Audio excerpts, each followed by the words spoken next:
Mentol tu yang kaca je. Lampu mewah. Bukan yang mewah. Ini lampu. Tapi kaca dalam tu mentol. Jadi mentol tu kalau kita ambil, kita tukar ganti mentol yang mahal. Untuk yang paling mahal kita jumpa, tetap tak menyala selagi kabel itu kita tak sambungkan. Itu maksud dia tadi, hubungan kita dengan Allah ni terputus. Sebabnya kita ada sampai kita sedari ada yang kesyirikan tanpa kita sengaja. Contoh gambar-gambar makhluk bernyawa dalam rumah, dalam bandar kita ada patung-patung demi menghias bandar. Dia cakap tadi pasal di negara Arab sekarang pun, satu ketika dulu berhala Lat dan Uzza tu, Khalid Al-Walid radhiyallahu anhu yang memecahkan, memusnahkan. Tapi sekarang Arab Saudi yang bina balik atas nama budaya, atas nama kesenian, culture, dan dia letak dalam museum. Kan ini bercanggah dengan apa yang Nabi sendiri ajarkan. Tapi bagi mereka, oh ini tak ada apa-apa. Begitu juga, benda gitu yang dia masukkan, kesyirikan yang tak kita sedari. Disebabkan itulah Allah tidak membantu kita. Dia kata tadi, dalam ada 1.5 bilion umat Islam dalam dunia.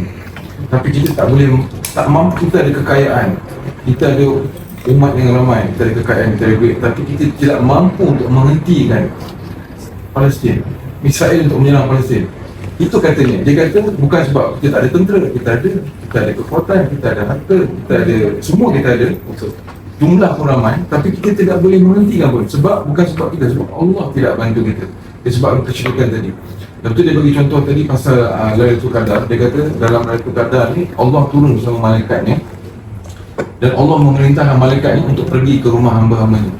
Dan malaikat-malaikat ini tidak masuk ke rumah yang ada kesyirikan, ada gambar. Seperti mana kisah Nabi tadi, Jibril pun tidak masuk ke dalam rumah Nabi SAW kan. Sedangkan Nabi SAW ni hamba yang paling Allah cintai, paling mulia di antara kita, pun Jibril tidak masuk ke rumah Nabi, apatah lagi kita. Kan Nabi cuma ada gambar satu je dalam set. Kita kat rumah kita gambar kahwin, patung, semua ada kan. Apatah lagi. Jadi itu mesej yang tadi. Dia kata ini sebenarnya berat, ini syirik. Dia kata tadi, di hari kiamat nanti Allah akan mengampunkan semua dosa kecuali dosa syirik. Orang yang melukis gambar atau membina patung ni, Allah akan perintahkan bagi nyawa, dan mereka tidak akan dapat bagi nyawa. Ini dalam mimpi.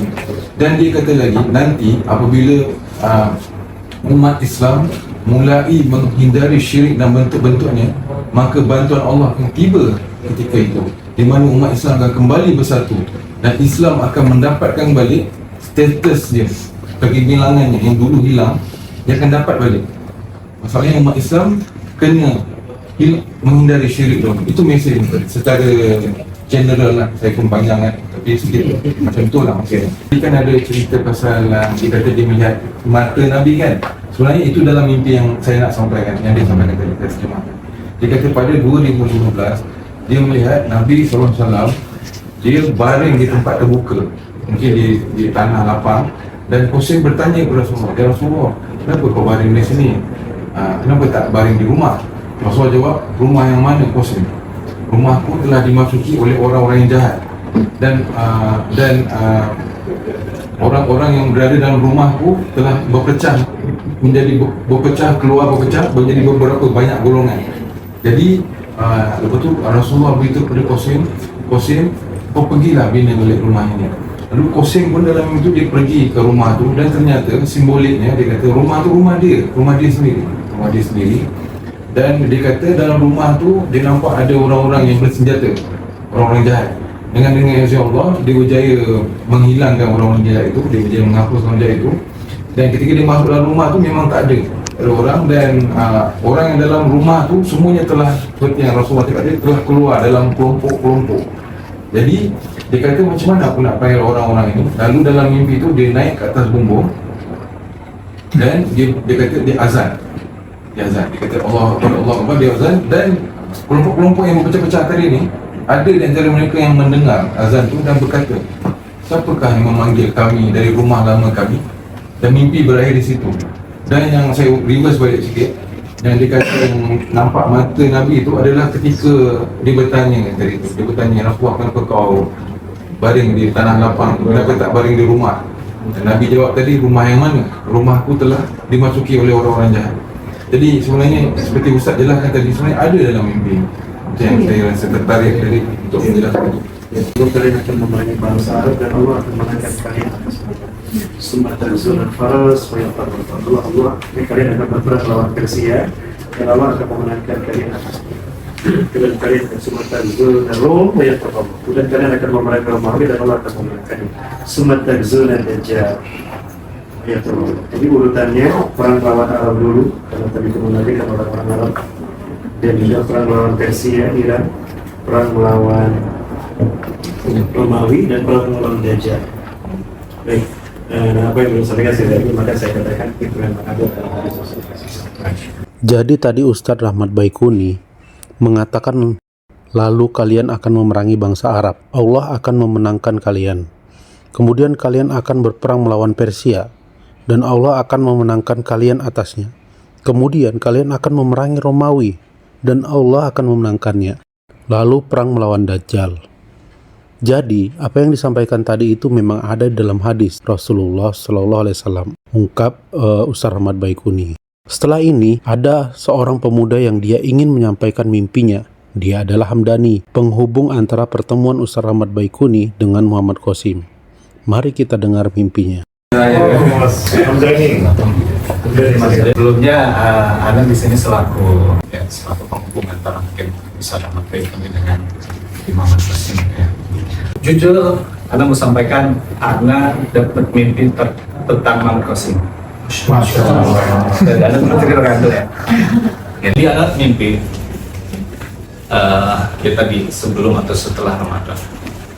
Di mimpi tersebut, Ana berada di sebuah tempat yang gelap, entah itu gua atau apa saja.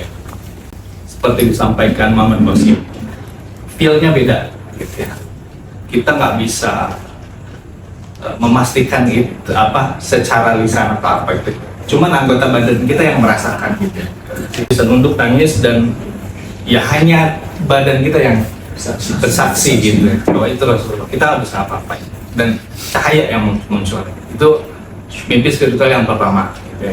Masih ragu kalau dengan mimpi itu ya khawatir apa itu dari setan atau apa, karena kondisi pada bulan lagi junub waktu itu ya, dan intinya ada selepas mimpi itu beres langsung terjadi gempa. Dan nah itu salah satu mimpi lagi yang beda rasanya. Nah yang sama mimpi Muhammad Qasim ini juga beda rasanya, gitu ya. Karena sebelumnya tadi sebelum mimpi itu Anda nggak mempelajari Muhammad Qasim dan sebagainya. Walaupun Anda udah tahu ada Muhammad Qasim. Di mimpi tersebut, Anda berada di dalam satu gua atau apa. Ada orang-orang duduk sedang berzikir atau bersolat. Ada ustadz yang sedang membimbing. Kemudian berkata, apakah kau mau melihat sosok Nabi Muhammad?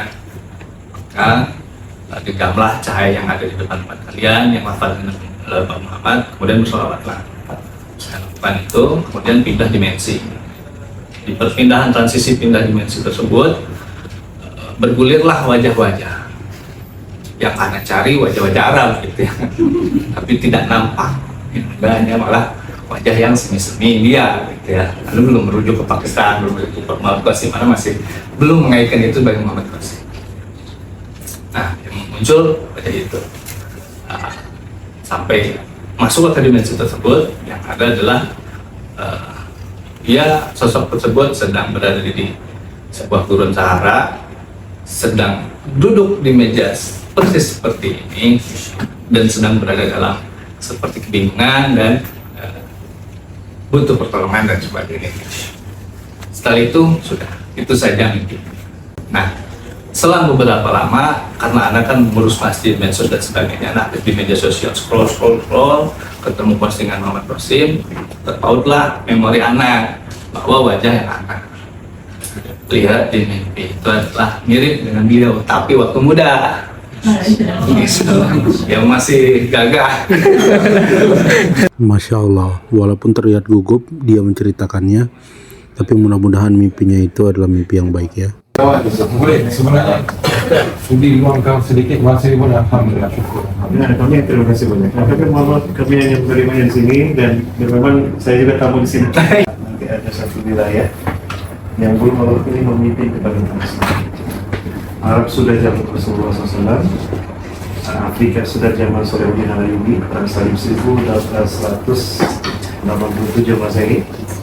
Eropa sudah di zaman Muhammad Al-Fatih, Turki, pembebasan Konstantinopel, dan yang belum mewakili adalah Asia Tenggara. 2012 kami undang 12 negara Asia Tenggara unsur Palestina tadi, dan mereka menjalankan kepada Nusantara. Insya Allah dalam nasihat beliau, Palestina menyaksikan akan ditolong oleh persatuan antara Malaysia, Indonesia, Brunei, Singapura, Patani, Filipina, dan Moro dan Patani yang akan bersatu membebaskan Palestina. Jadi di sini ada kesimpulan dari Ustaz Rahmat Baikuni kalau Nusantara akan mendapatkan kesempatan untuk menjadi bagian dari penutup akhir zaman ini, dan ini masih selaras juga dengan kabar mimpi Muhammad Qasim bin Abdul Karim. Maaf, kami tidak ada jamuannya ya.